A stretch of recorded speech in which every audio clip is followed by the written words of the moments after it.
What's up, guys? Fat Samurai Guy here with Lady Fat Blood. Today we're doing retro review of Mission Impossible. Dun, dun, dun, dun, dun, dun, dun, dun. So here's a quick plot synopsis. A team of spies with the Impossible Missions Force, aka the IMF, is sent to the American Embassy in Prague to prevent the theft of the knock list, a compilation of names revealing the true identities of people within the IMF. Their leader, Jim Phelps, played by Jon Voight, oversees the mission as they seemingly are on the brink of retrieving the list, when they are suddenly all ambushed and killed one by one. The lone survivor, Ethan Hunt, played by Tom Cruise, contacts the IMF only to discover the mission to retrieve the knock list was a ruse to flush out a mole within the organization. As his survival suggests his guilt, the IMF attempt to apprehend him, and Hunt flees to discover who the true mole is and to clear his name. Alright, before we start our retro review of the film, if you have not seen this movie, stop the video right here and go watch the film and come back if you're afraid of spoilers. Spoilers. The film is undeniably a product of 1996 with its crude portrayal of the early internet, floppy disks, early CD-ROMs, and even the slightly goofy and over-the-top soundtrack, which is actually a really nice homage to the original 60s TV series. Although the movie was a hit when it was originally released, some people were a bit turned off by its complicated and confusing story. Others who were fans of the series really didn't like this movie. They were angered by the treatment of the character Jim Phelps, who was the main protagonist of the original 60s TV series and in the later 80s revival of the TV series. Now, I was never a fan of the TV series. I think my extent of knowledge of the show was the theme song, and that was it. And your mission, Jim, should you choose to accept. That's literally all I knew about the TV show. I can honestly tell you, I had never sat down and actually watched one single full-length episode of Mission Impossible. I remember it being in syndication. I remember reruns when I was little, and obviously, you know, a kid isn't going to be interested in a show like that. I could barely freaking watch Star Trek when I was little. Although, give me that stuff now, you know. I don't know, it's probably a really good show. I didn't have the attachment to the Jim Phelps character that a lot of the fans did, and even some of the actors from the TV series were very upset by the film as well as fans. Didn't he like walk out of the theater? One of the actors did walk out before the film had even ended, so I don't blame him. You know, the show was a long-running series, and Jim Phelps is Jim Phelps. It's Peter Graves. Do you like gladiator movies? And I was definitely not confused by the story at all. I found it to be very simple and streamlined. If anything, I kind of felt that many plot points were over-telegraphed, maybe? And a little bit obvious, but it was never so much that it ruined the film for me. And the characters, they were slightly underdeveloped. You know, again, the team... Bye! Don't even bother learning their names. That's not even... Don't. Emilio Estevez. Sorry, buddy. A lot of people don't remember that he was even in that movie. I didn't even know. Seriously, don't bother learning anybody's first names. Just worry about Ethan and Phelps, and that's pretty much it. I don't even remember Phelps' wife's name. Believe me, she does not matter. She does not mean a thing. She's just a tool in the game that they're all playing.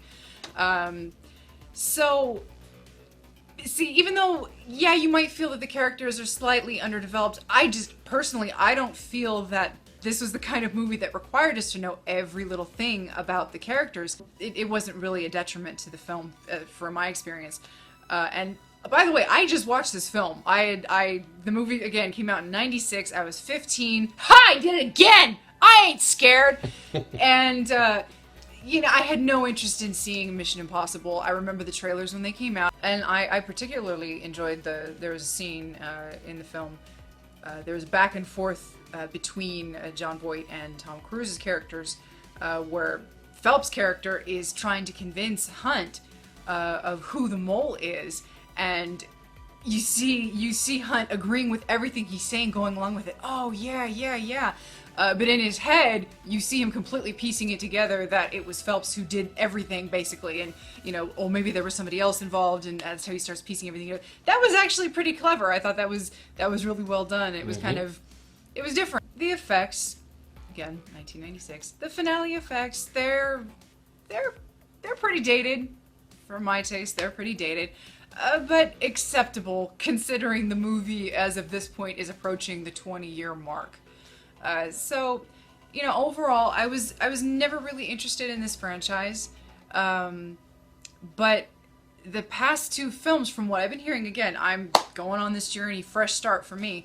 I just saw this first one. We're going to be watching the second one soon, and I'll end up seeing Rogue Nation in the theater when it comes out.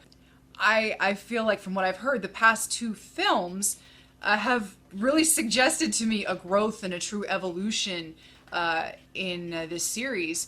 And I'm really interested in seeing how far Rogue Nation will eventually travel from the humble origins of this first film.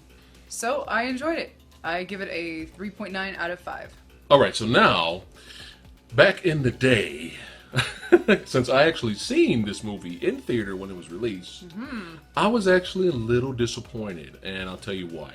When I saw the trailer, it looked amazing. I was just like, oh man, this looks like the coolest action movie ever, man. That's how I talked in high school, And I went to go see it in the theater, and it wasn't this big, shoot 'em up, bullets, explosions every 5 seconds, huge Gatling gun action that I thought the movie was supposed to be.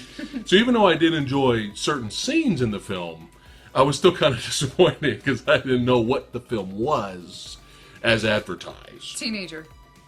So revisiting the film a couple of years later, after I seen it in the theater, and then finally understanding what Brian De Palma was trying to do when he was trying to create this great suspense thriller, not necessarily an action fest film, like other movies that came out around that time, like Face Off and Broken Arrow and stuff like that. He was making a suspense, drama-filled thriller. So experiencing the movie that way and knowing what it was, I really, really, really enjoyed it. I understood it this time. For her, she gets things like this, okay? Oh yeah, I know who the killer is. Yeah, I know that. I don't know how she does it, okay? I hate her sometimes, all right, damn it? She'll know who the killer is. I'm trying to show her this movie, and she'll know right away, oh, that's the killer. I'm like, oh, great, man. I will say this. I did have the Sixth Sense figured out within about 20 minutes. It's telegraphed. Yeah. It's telegraphed. But that's directors they want you to figure it out. They may think they don't want you to. They may try to structure it so that you can't. They want you to figure that shit out. Yeah, well, she's good at that stuff. But me, when I saw it in the theater, I was just like, what's going on? Who? What? Why? What? What? Masks, when? What? Wait. But, like I said, watching it years later, and understanding what it is and sitting down and taking my time with the film, it was very easy to understand. And it was good. And a couple of highlights of the movie for me was I love the way Tom Cruise acted in this film. Okay, he was not your usual, in God mode. I get shot and take the bullets out and spit it back at you. Invincible action hero. He was paranoid in this movie. He was paranoid. Once his team got killed and wiped out, he didn't know who to trust. He didn't know where to go. And it was just exciting to see him like this. I did like the phone booth conversation. Yeah, when you see him on the phone booth and he's talking to He's screaming. He's screaming. They're all dead. They knew we were coming, man. They knew we were coming. That was good. They're all dead. I mean, it was great, I mean, he goes back to his apartment and he crushes a light bulb, and crushes it and sprinkles it on the floor as he goes back into his apartment room because he wants to hear if somebody's coming. I mean, this was good stuff. This was great stuff. And some of the supporting cast members I really enjoyed. I mean, anytime you got Jean Reno in your film, and I'm sure I just botched that name from The Professional fame. Anytime you got him in your movie, it's always just call cool. him Leon. Leon, unless it's Godzilla in the 90s. So That didn't happen. that's another review, folks. That wasn't Godzilla. Well, anyway, he was great in the movie, as well as the surprise performance from Ving Rhames. Who will forever look like a little boy. With a huge body. But yeah, I mean, if you would have told me back in the day, if you were helping me make the movie of Mission Impossible, and you came to me and be like, you know what, we need to cast a super genius computer hacker that can hack into the CIA, I'm thinking about casting Ving Rhames. What do you think? Brilliant! Obviously, I would have said no back then. But it works for this movie. It works. It works throughout the franchise, actually. Ving Rhames was perfectly casted as a hacker. That'll be fun seeing him again, too. So, two of my favorite scenes in this film, obviously one holds up better than the other, but I still like both, is when they sneak into the CIA to retrieve the knock list from the computers. And the defense mechanism that they had in that room was like insane. I mean, that's pretty much the impossible mission, is breaking into the CIA.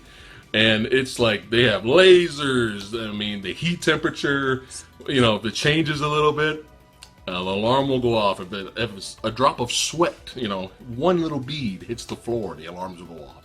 Sound, I mean, it's crazy, you know, and they had to break in there. That whole entire sequence was great. And I remember being in the theater back then, and even though I didn't really know what was going on in the movie plot-wise that much, I remember me and everybody in the theater, we were all on the edge of our seats watching that scene. And we were just like, oh man, when it's Tom Cruise and he gets dropped and he almost hits the floor and he holds his body in a certain way, you know. I mean, that's great. That's definitely the best part of the film.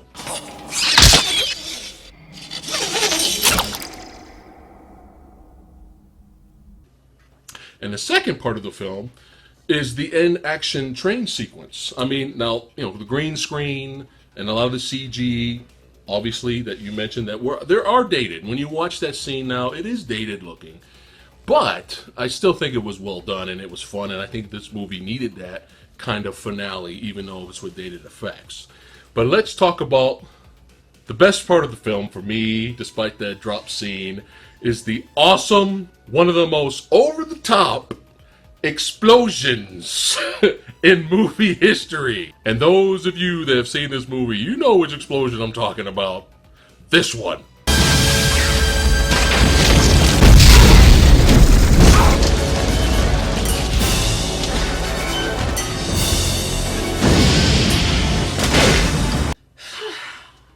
That's what I call over-the-top badassness. So I really enjoyed the first entry in the Mission Impossible franchise. I give Mission Impossible a 4 out of 5 ninja stars. So let us know what you thought of Mission Impossible.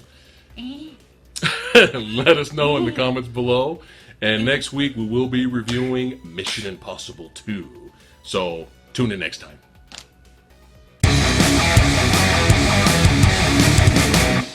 Tune in next time.